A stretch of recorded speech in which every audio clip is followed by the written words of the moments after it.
돈 얘기는 이제 이 정도 하고요. 이제 또 다른 댓글로 한번 넘어가 보겠습니다.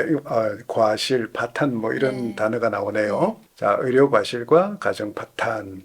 의료 과실로 치명적으로 다쳐보시면 가정이 파탄납니다. 가정 파탄은 괜찮고 의사의 스트레스는 힘든 것일까요? 모든 직업에서 그 직분을 다하기 위해서 부담해야 할 스트레스는 누구나 가집니다. 의료 과실에 대해서 책임은 어떤 형식으로든 부담해야 할 부분이라고 생각합니다. 그것은 면책사항이 되어서는 안 됩니다. 그래야 파괴되는 가정 파탄을 그나마 막을 수 있습니다. 가슴 아픈 일이 경험이 있는 그런 분이 쓰신 댓글 그러니까 같긴 아마 이제 합니다. 가족 중에 의료사고라고 생각되는 거가 있었던 분인 것 같죠. 이제 이렇게 쓰신 거 보면은.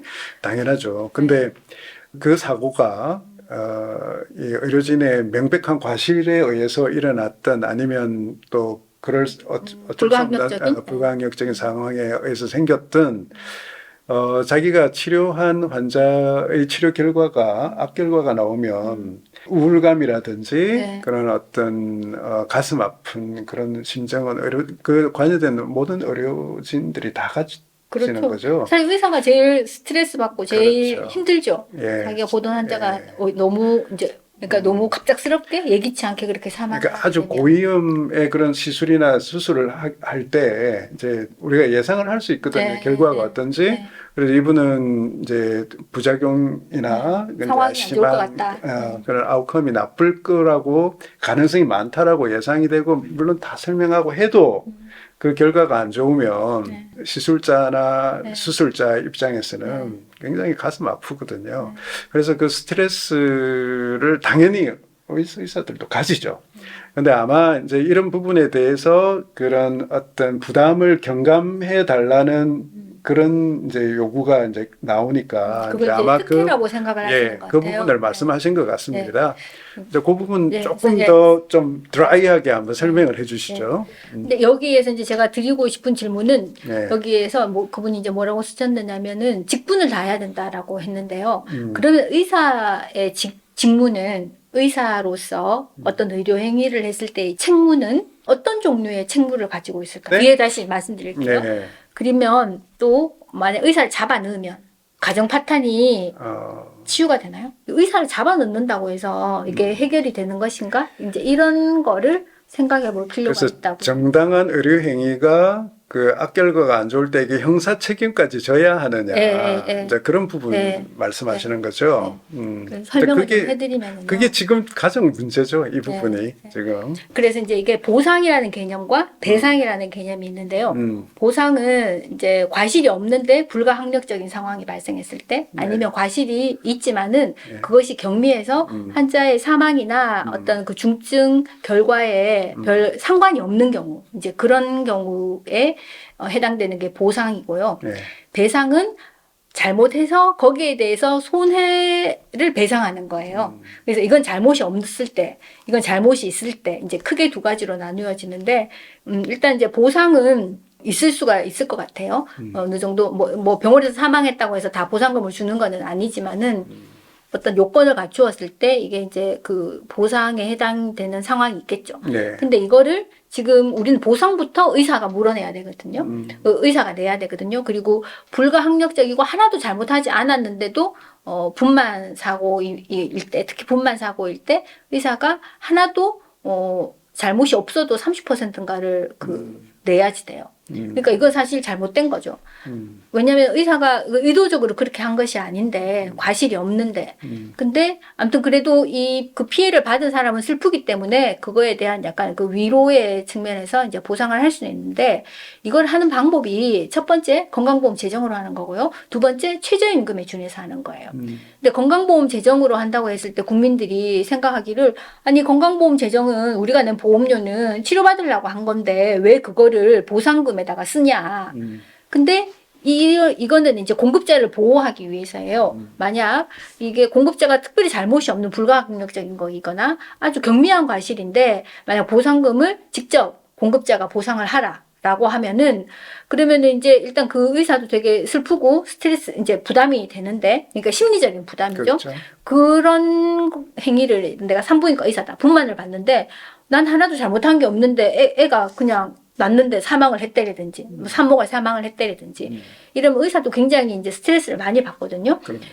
근데 환자나 환자 가족도 되게 슬픔이 크겠죠. 그래서 이제 누군가는 그 돈으로라도 이제 위로를 할 수는 있는데, 그거를 건강보험 재정으로 해야 되는 이유는 그걸 의사가 직접 내라고 하면은 이제 그 의사는 이제 그게 겁나서 다음부터는 그 행위를 안 하게 된다는 거예요. 그렇죠. 그럼 앞으로 그 의사가 살릴 수 있는 많은 환자를 특정 그 시술, 특정 수술, 뭐 아니면 분만, 뭐 이런 걸 안 하게 되면은 결국은 이게 국민들에게 손해가 그렇죠. 되는 거죠. 국민들을 치료할 수 있는 의사 숫자가 주는 거기 때문에.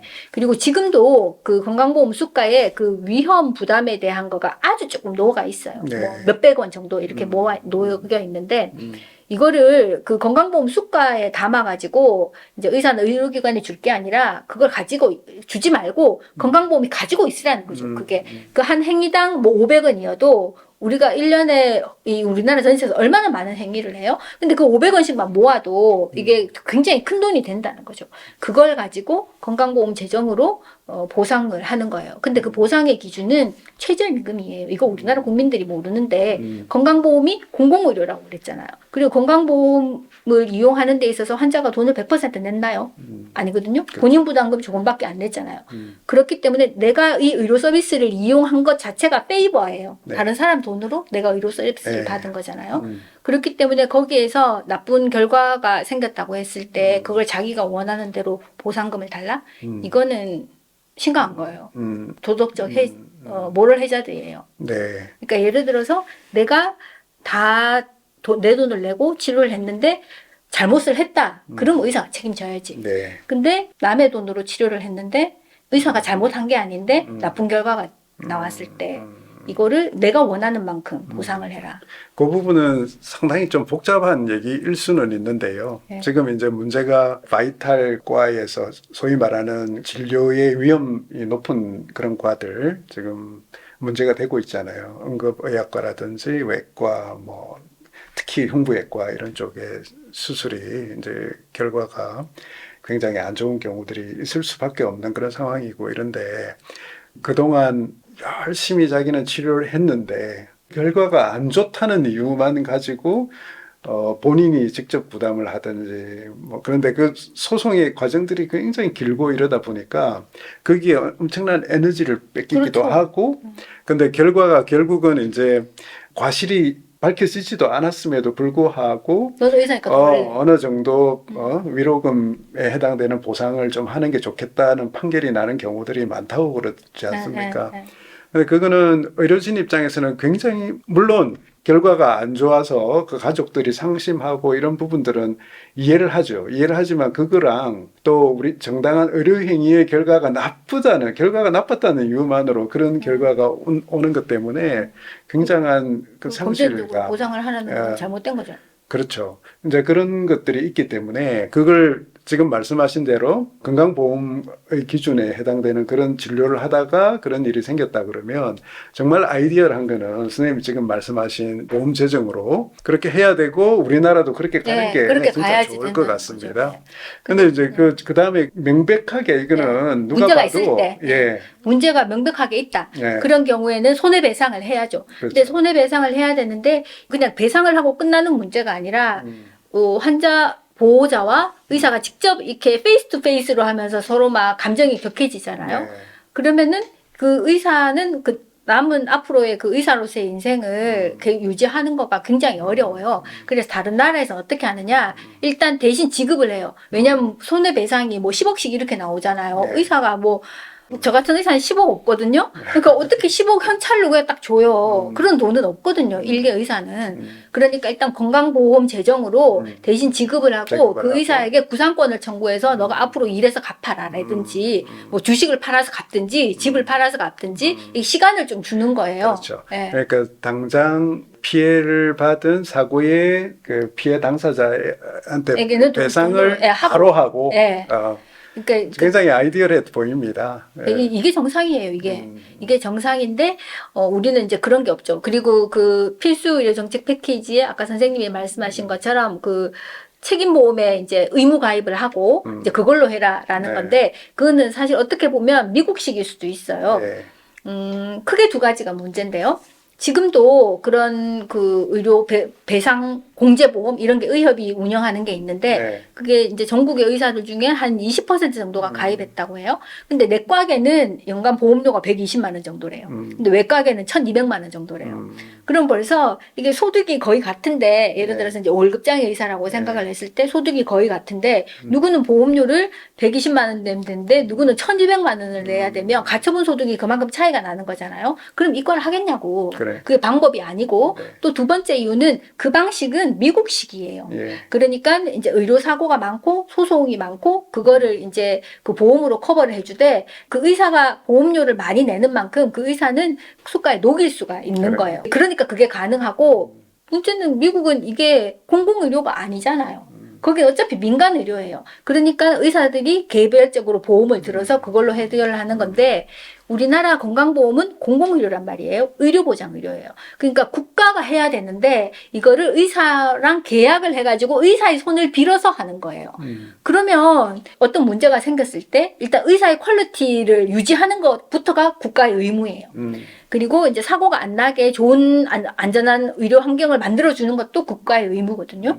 그리고 이제 의사가 어떻게 이제 실수가 있어서 사고가 생겼다. 그러면 일단은 이 공급자도 보호해야 되고 환자도 보호해야 되기 때문에 이 돈을 일단 한 다음에 이제 너가 대신 갚아라라고 하고 만약 의사가 계속 사고를 친다. 그럼 너랑은 건강보험 못 하겠다. 너는 건강보험 의사 하지 마라. 네가 딴 직업을 가지든지 뭐 그건 모르겠으나 넌 자꾸 사람을 죽이는구나. 그러니까 너랑은 계약을 안 해야 돼. 이게 되는 거예요. 그러니까 기본적으로 건강보험이라는 이 제도는 요양기관 계약제가 그러니까 같이 묶어서 가는 제도예요. 그렇죠.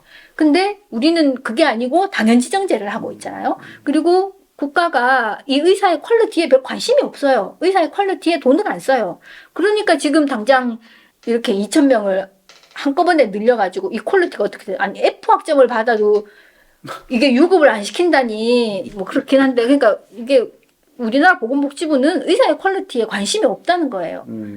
그게 이제 많은 뭐 문제가 있는데 아무튼 그래서 이게 보상과 배상을 달리 해야지 되고 이게 그 사고를 당한 환자나 보호자도 위로가 필요하지만 이 공급자가 앞으로도 계속 이 의료 행위를 할 수 있도록 이게 한 번으로 끝나도록 이 사람이 그 의사로서 의료 행위를 계속 할 수 있도록 공급자도 보호해야 된다는 거예요. 둘 다 보호를 해야지 되고 이 둘이 얼굴을 맞닿고 있으면 안 돼요. 감정을 상하기 때문에 그래서 이게 제3자 지불 제도인 거예요. 보험자가 중간에 서서 양쪽을 다 위로를 하고 보호를 해줘야 돼요. 그래야 이게 계속 가는 거거든요. 근데 지금 보건복지부는 뒤로 쑥 빠지고 둘이 그냥 이게 감정이 격해지게 이렇게 방치를 하는 것은 굉장히 잘못된 거죠. 결국은 건강보험이 공공의료고 의료보장의료라는 개념이 지금 없는 거예요. 보건복지부가. 보건복지부가 이런 개념이 없으니 의사들은 당연히 없겠죠. 배우질 않았으니. 환자들은 당연히 없겠죠. 그러니까 이렇게 아수라장이 된 거예요. 그런 점에서는 보건복지부의 잘못이 정말 매우 심각하고 크다고 생각이 됩니다. 의사가 의료행위를 할 때 그 의사의 책무는 경과를 성실하게 할 책무가 있어요. 결과를 좋게 할 책무는 없어요. 그러니까 의사가 환자를 죽인 게 아니에요. 그렇죠. 이미 죽음의 과정에 들어온 환자를 의사가 살리려고 노력을 했으나 살리지 못한 거죠. 죽인 게 아니거든요. 그런 것처럼 이게 경과에 대한 책무를 성실하게 했으면은 그걸로 충분히 소임을 다한 거지 환자를 살리지 못했다고 해서 이게 보상을 하거나 배상을 해라라고 하는 거는 그거는 좀 another story라는 그렇죠. 거죠. 저 문제가 지금 현재 고위험 진료를 그렇죠. 안 하려고 회피하려고 네. 하는 이유 이유 중에 중에 하나죠. 아주 큰 이유 중에 하나죠. 네. 근데 저 문제 풀지 않으면 이제 안 하겠죠. 우리가 진짜 큰 병에 걸려서 고위험의 그런 진료나 치료를 받아야 되는 상황에 받을 수 있을지 없을지 이제 진짜 그냥 모르겠습니다. 아무 의사도 그 수술을 안 할 거니까 그러니까요. 그냥 죽어야 되는 거죠. 예. 그러면 이게 누구 손해냐고. 그러니까 이 부분에 대해서는 정말 우리 의료인들뿐만이 아니라 국민들이 국민들 냉정하게 전부가 생각을 같이 해보셔야지. 어느 길로 우리가 갈 것인가, 어떤 선택을 할 것인가, 이거 그러니까 진짜 심각하게 고민해야 될 것 내가 같습니다. 억울하고 너무 슬프고 이건 이해가 되는데 내가 이거를 의사를 감옥에 집어넣고 내가 10억을 받아내서 그게 위로가 된다면 의사가 앞으로 봐야 되는 다른 환자들은 어떻게 되는 것인지 그런 그 전체를 좀 생각을 해볼 필요가 있는 거예요. 예. 그리고 만약 의사가 어떤 환자를 치료를 하는데 내가 이 환자를 살려야 되는 책임이 있다면 그러면 저는 이 건강보험 제도라는 건 있을 수가 없다고 생각해요. 왜냐하면 내가 책임지고 살려야 되는데 돈보다 생명이 귀하잖아요. 그럼 이 돈보다 귀한 생명을 살리기 위해서 얼마나 많은 돈을 내야 되겠어요. 근데 지금 건강보험은 그런 제도가 아니잖아요. 그러니까 우리가 이 건강보험이 뭔지를 좀 제대로 알아야지 복지부도 국민도 의사도 그래야지 우리가 이게 제3자 이 3자가 네. 이게 타협할 수 있는 어떤 접점이 생기는 거죠. 이 앞에 있는 이건 민사잖아요. 손해배상금이니까 이건 민사인데 네. 이건 잘못을 했으면은 이제 배상을 해야죠. 잘못이 있으면은. 근데 이제 잘못이 없어도 배상을 하라는 게 문제이고 잘못이 있다고 하더라도 이걸 형사처벌을 하는 거는 문제인 거예요. 왜냐면은 형사라는 거는 이게 사람을 죽인 거잖아요. 상해를 입힌 거잖아요. 의도를 가지고. 근데 환자를 죽이려고 하는 의사는 없잖아요. 내가 이 사람을 살리려고 최선을 다했지만은 그 결과가 좋지 않을 뿐이죠. 그래서 이게 다른 나라에서는 형사 처벌은 드물어요. 그러니까 같은 기간 동안에 이것도 이제 아마 의협에서 나온 자료일 텐데요. 같은 기간 동안에 의사에 대한 형사 처벌이 영국은 4명인데 한국은 670명. 이게 몇 배예요 도대체? 그리고 프랑스에서는 25년 동안 268명을 했다는데 우리는 지금 5년 동안 2013년부터 2018년 동안 670명을 했어요.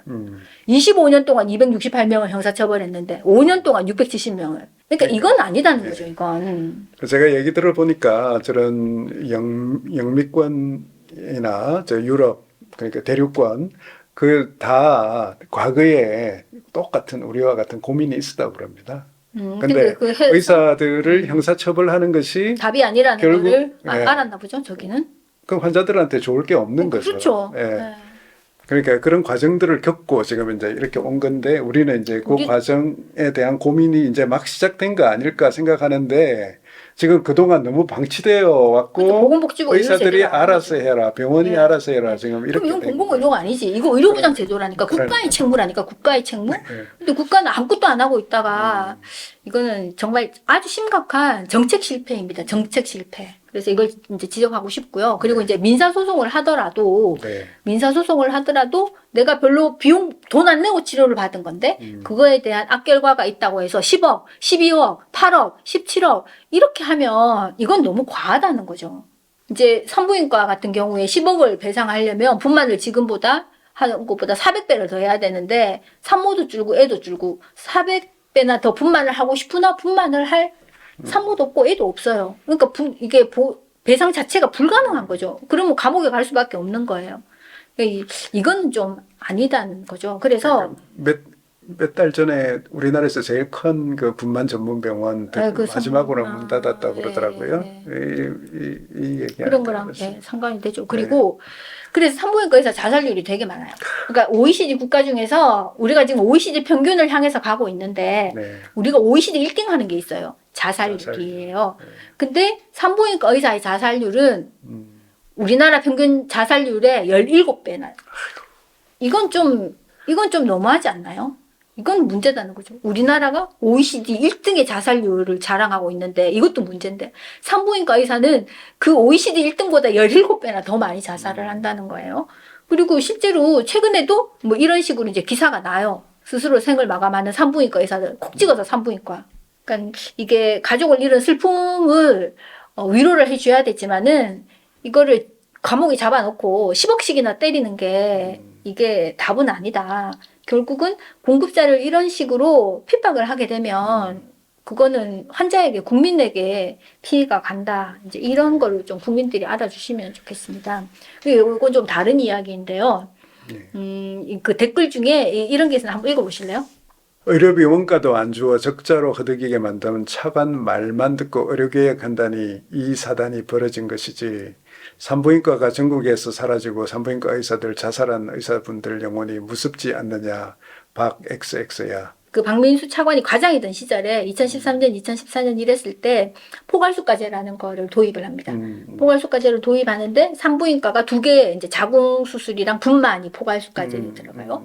근데 산부인과잖아요. 산과와 부인과. 그럼 산과가 하는 일이 뭐예요? 분만인데 분만이 자연분만 아니면 제왕절개잖아요. 근데 제왕절개를 포괄수가로 묶어요. 그리고 이제 부인과 수술하는 게 자궁 수술 아니면 난소 수술이잖아요. 근데 자궁 수술을 포괄수가제로 묶어요. 그러면은 산부인과 의사가 할 수 있는 그 수가 자체가 낮은 데다가 그걸 모아서 포괄수가제로 하면 그리고 비급여를 할 수 있는 게 별로 없으면은 그 산부인과는 굉장히 이게 의료기관 운영하기가 굉장히 많이 힘들거든요. 근데 거기에 이제 엎친 데 겹친 격으로 애도 안 낳고 그러니까 이게 환자 숫자 자체가 이게 산모와 아이들 숫자 자체가 엄청 주는데 이게 안 그래도 저수가인 거를 포괄수가제로 묶어버리니까 이 산부인과가 이제 막 망하게 된 거죠. 자살도 많이 하게 되고 그 주인공이 이게 박민수 차관이에요.